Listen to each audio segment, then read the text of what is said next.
welcome to the 1993 presidential inauguration. William Jefferson Clinton takes office as the 42nd President of the United States.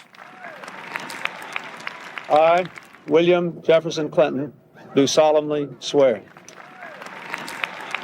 After a new president steps into office, there's usually a period of optimism. They have the backing of the American people and a mandate to carry out their campaign promises. But to capitalize on that before political winds change, presidents have to act fast. One of President Bill Clinton's first decisions is nominating the senior senator from Texas, Lloyd Bentsen, to head the Treasury Department. Bentsen had the crucial relationships on the Hill that Clinton, a governor from Arkansas, did not. And he had deep and detailed knowledge of the economy and how it affected people's pocketbooks. But his nomination to be the country's top financial official first must clear a congressional committee. A very good morning to our distinguished nominee and our guests. And it happens to be Senate Finance, the same committee Bentsen's led for many years. He was its chair when he was nominated, so he recused himself from this particular session for obvious reasons. Fellow colleagues of the Finance Committee. The stately Republican Senator Max Baucus of Montana, his thick brown hair beginning to gray, presents the nomination. I consider this nomination, this introduction, to be one of the highest points of my Senate career. There is no senator, there is no man that I have more respect for and admiration for than Senator Lloyd Bentsen. I consider him the best senator in the Senate and one of my most valued friends.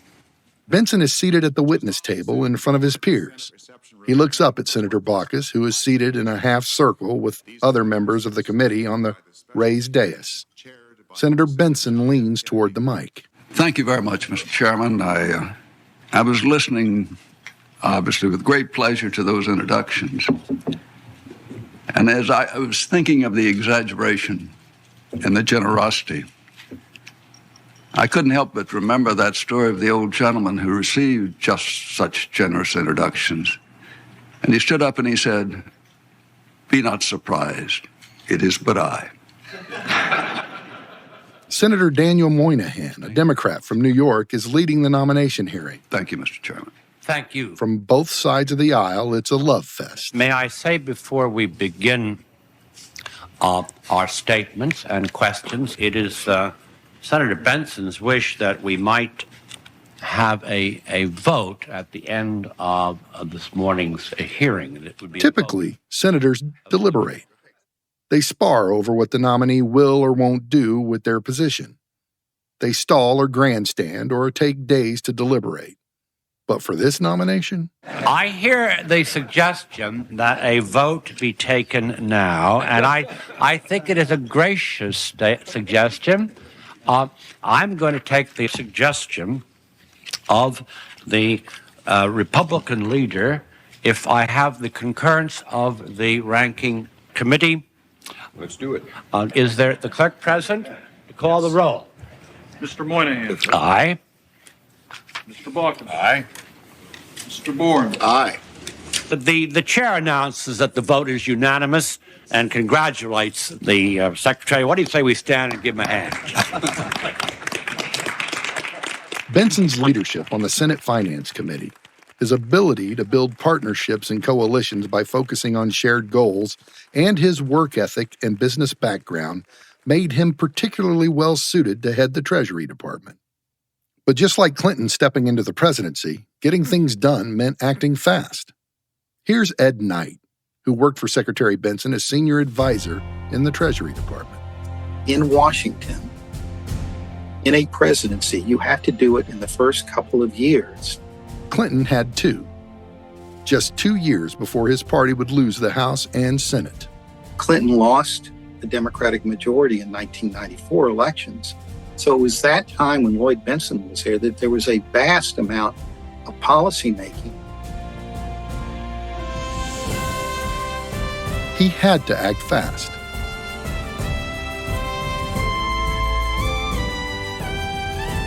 This is the Bentsen Blueprint, the life and legacy of Senator Lloyd Bentsen. In this episode, his final years in public office as Treasury Secretary, the country's top financial officer, and a case for his sensible economic policies could be emulated today. It's 1993. Bill Clinton came into office with only 43% of the popular vote after beating out incumbent President Bush and third-party candidate Ross Perot. This was a president in Clinton who ran on the economy. This is Ed Knight again. The world was looking and the country was looking for some major moves in the economic area. Bentsen's top priority was the deficit. The federal government still needed to get more control over the deficit, which had ballooned after Reagan-era tax cuts. A Deficit Reduction Act, painfully negotiated in 1991, made a pretty big dent. But dealing with it further was still a top priority for Clinton and Bentsen. The Treasury Secretary is the cabinet official most directly responsible for taxes, formulating tax policy and implementing tax law. Congress, the part of the government Bentsen departed, originates and passes all tax bills. So the Clinton budget proposal in 1993 helped lead to the Deficit Reduction Act of 1993. It included a mix of tax increases and spending cuts designed to cut the deficit in half. By May of that year, the bill came up for approval. But with Bush's loss fresh on their minds, no Republican was willing to cross the aisle. Democrats needed every single vote. Bentsen, pulled in a lot of his political capital to deliver the votes. Undersecretary of the Treasury for Legislative Affairs, Michael Levy. He knew how to count votes. So he knew who he had, who he didn't have, and who was available. The vote that had to be switched was a Texas member named Bill Sarpolis. The president called 3 times, and Bill wouldn't answer the phone. But Secretary Bentsen called, and he picked up the phone immediately and said, "Yes, sir, yes, sir, yes, sir, yes, sir, yes, sir." And Marjorie was the last phone. 3 months had passed since the sweeping bill was first proposed, and the very final vote on the deficit reduction measure comes down to Philadelphia Democrat Marjorie Margolis Mosvinsky. She was only a freshman at the time. Her first term as a lawmaker in the House of Representatives, and she had to cast the deciding vote. 18, the nays are 216. Conference report is agreed to. Without objection, a motion to recommit is laid upon the table. And as she walked down to pass the vote, the Republicans all stood up and waved and sang, "Bye-bye, Marjorie." She knew a yes vote would cost her her newly won seat because her swing district wouldn't support tax increases. It passed by the skin of its teeth. A lot of the people who voted for it lost their seat. One of them was Marjorie Margolis Mosvinsky. She valued country over keeping her career. The bill passed the House by a 218 to 216 vote. The Senate vote was so close that President Al Gore had to cast the tie-breaking vote to pass it. Bentsen had done it. He'd built the majority to get the Deficit Reduction Act passed. The fiscal discipline in that bill led to a record budget surplus by the time President Clinton left office 8 years later. Clinton would later say this of that crucial vote for the biggest deficit reduction in history. Under his leadership in 1993, when some of the rest of us had our doubts, we passed the economic plan that paved the way for what is now the longest peacetime expansion in our history. Thanks to Bentsen's backing, the bill kicked off a decade of economic prosperity. But it wasn't just deficit control that made the Bentsen legacy so lasting. The other tenet of his blueprint for policy work was trade. He cared a great deal about trade because Texas was greatly affected by trade, both imports and exports. This is Undersecretary of the Treasury under Bentsen, Michael Levy again. We had a substantial textile industry, clothing industry, which was hurt by imports. We had a steel industry that both exported but imported. Oil, of course, is trade sensitive. And agriculture is always looking for new markets abroad. And Texas has a very big market abroad, and we were developing a high-tech industry and a semiconductor industry, which also can be hurt by trade and also has huge opportunities in trade. Bentsen himself grew up on the border with Mexico, and in that experience, he saw an opportunity. This is his son, Lloyd Bentsen III. Dad saw the incredible, hardworking, diligent workforce of Mexico and the almost unlimited resources of Canada. And in the middle was the leader in technology development and the world's largest source of capital.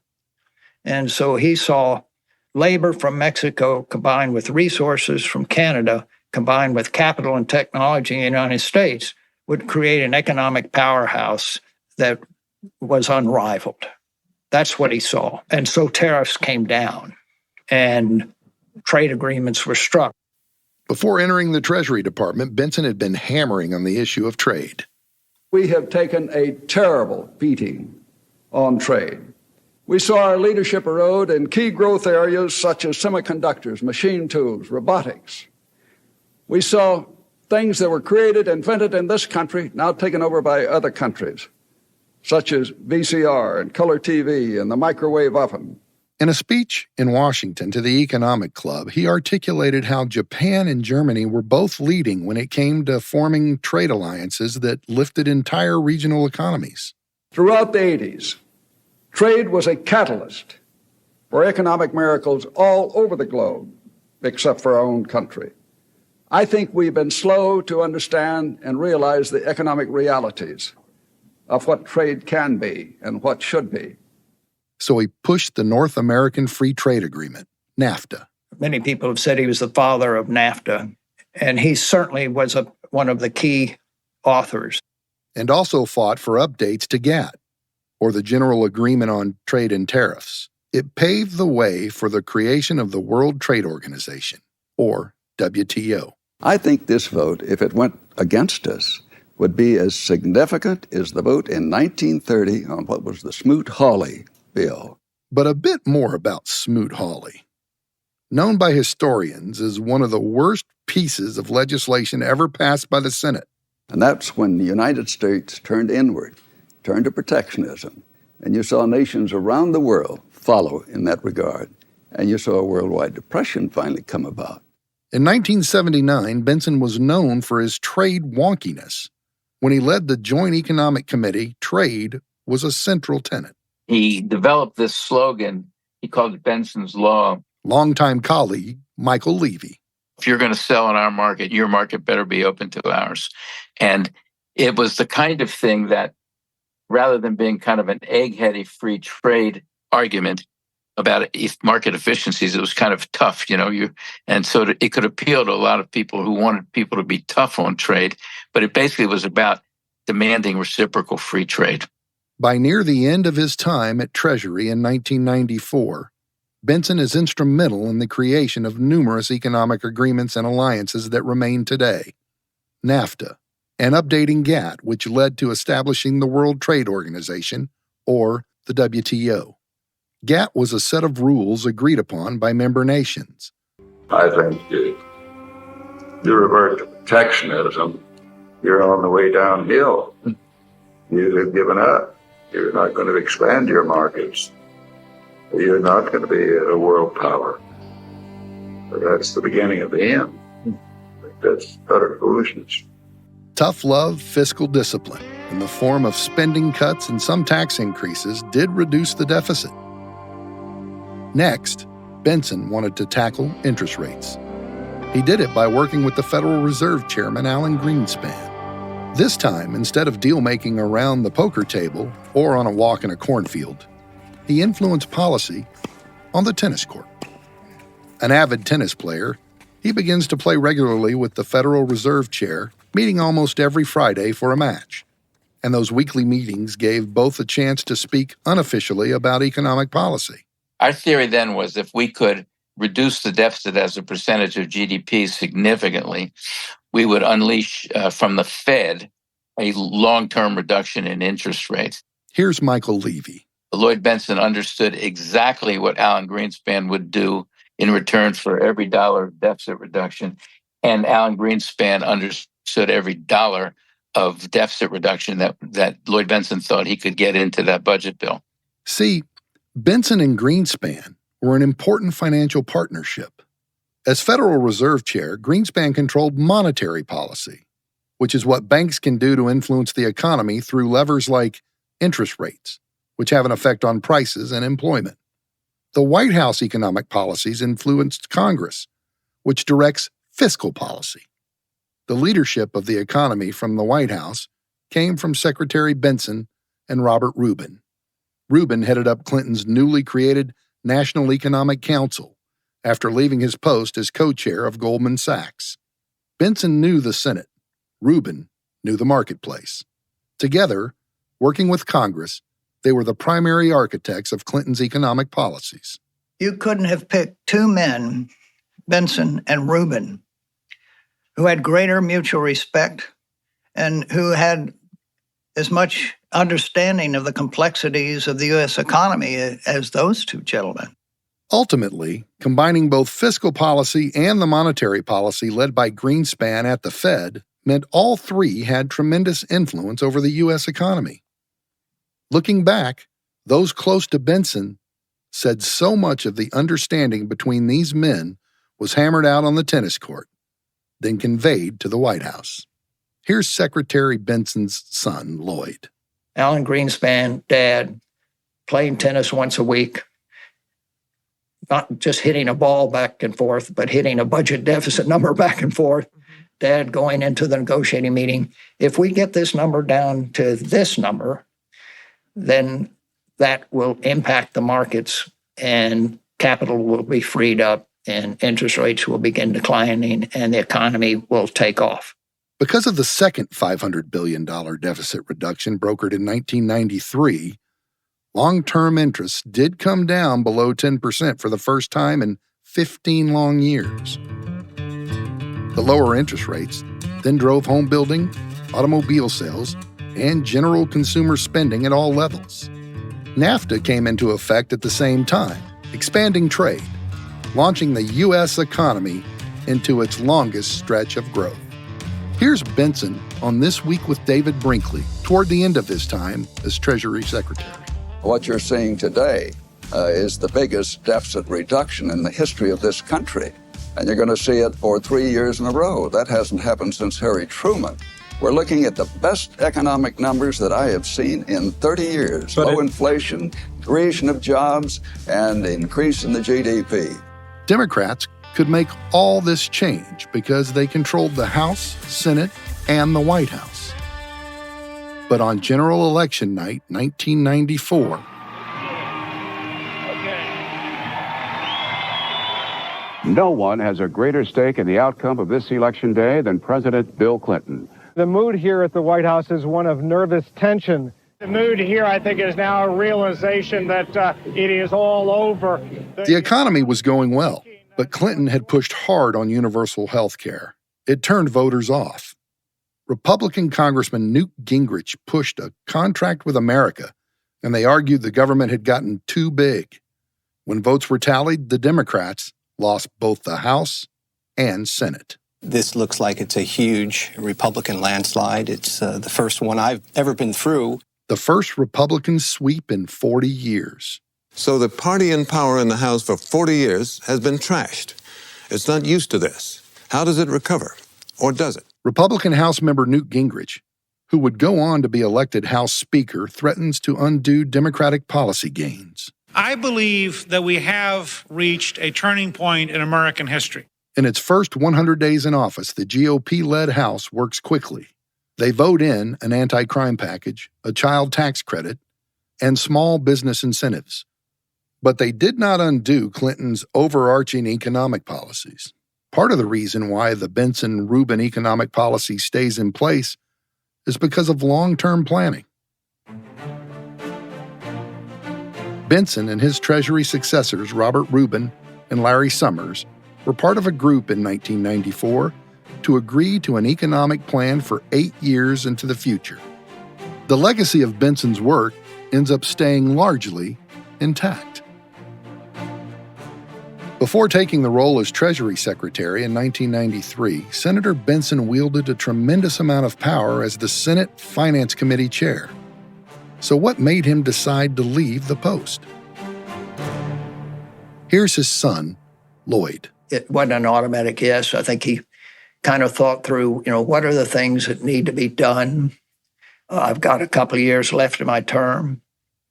Where can I better accomplish this agenda as chairman of the Finance Committee or as Secretary of the Treasury?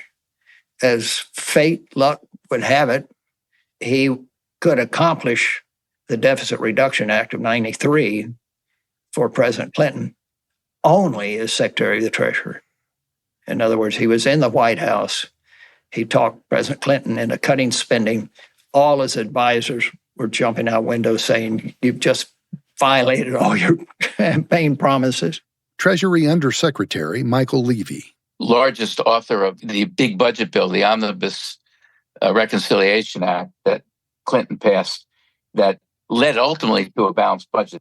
Even though every Republican congressman voted against it, tax increases and spending cuts forecasted major deficit reductions in the future years, allowing for lower interest rates. But that wasn't his only legacy at Treasury, as his boss pointed out. His work has touched nearly every field of accomplishment of this administration, making our economy work again for ordinary Americans, restoring discipline to our budget, helping private enterprise create new jobs, expanding trade, passing the Interstate Banking Act, which saved billions in regulatory costs, ensuring greater tax fairness in our tax code through giving a tax break to 15 million hardworking American parents. And he's also made the Treasury Department a full partner in our fight against crime and drugs. The results are there for all to see. The administration could also boast of the biggest expansion of trade in a generation, the creation of millions of new jobs and more high-wage jobs than the previous 5 years combined. The economy kept on growing for a decade, something Bentsen couldn't have known for sure when he decided to retire after 2 years as Treasury Secretary. If you look at the record, the numbers of bills that were enacted, and those require votes. And as Bentsen said, he was the lowest paid lobbyist in Washington. He was using his lifelong relationships to deliver for Bill Clinton. Michael Levy counted that relationship as work, trust, partnerships. They need to be built and maintained. Levy gave Bentsen a list of Bentsen's work upon his retirement. 196 visits to the Hill, 1,120 calls to members, 31 times I testified. He said, I much preferred holding hearings than participating in hearings. And I took 28 field trips during the campaign. Now you can see why I call myself the lowest paid lobbyist in town. He said goodbye to his position and the Americans he served with a speech in the White House Rose Garden. President Clinton gave the introduction. Lloyd Bentsen likes to say that you can serve your fellow men and women in many ways as a healer, a teacher, a preacher, but you can never touch as many lives as in public service. He has given more than half a century of his life to public service. Flanked by his family and the president, Bentsen announces his decision to leave public service for good. It's been a great time to be Treasury Secretary, and it's a great time to be bowing out as Treasury Secretary. You couldn't see the economic flag flying any higher. If I sat down and wrote the numbers that I wanted, we could not write better numbers than this president has brought about. Bentsen is succeeded at Treasury by Robert Rubin. The biggest single surprise was the breadth of activity and the range of issues that Treasury gets involved with. Bentsen had suggested Rubin for the job years prior, before he had the position.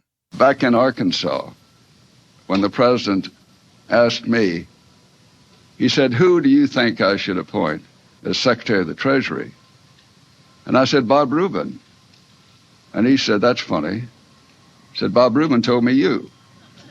That Bentsen-Rubin team came from different backgrounds and personalities to manage economic policy through the longest boom in modern U.S. history. Fed Chair Greenspan later wrote that all three secretaries, Bentsen, Rubin, and Summers, became his friends for life. And one final note on pensions, a matter that meant a lot to Lloyd Bentsen. It was not until 1994, his last months in Treasury, that Congress passed the Retirement Protection Act. It addressed underfunded pension programs and led to the stabilization of the national pension insurance system, affecting some 40 million Americans. With retirement for millions more secured, Bentsen, too, retired from public life. We're going to return to Texas. We're going to return to the private sector, to our family, to our friends, and to our roots. In one of his final interviews as secretary, he signaled he was ready. I must say, being in charge of your own time is just great. My friends tell me to quit grinning. Okay, thanks very much and good luck.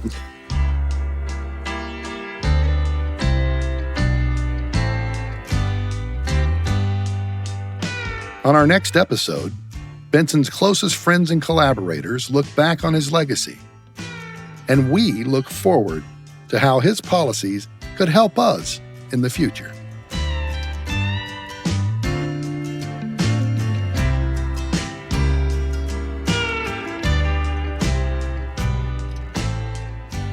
This podcast is produced by Reasonable Volume with guidance from the Bentsen family.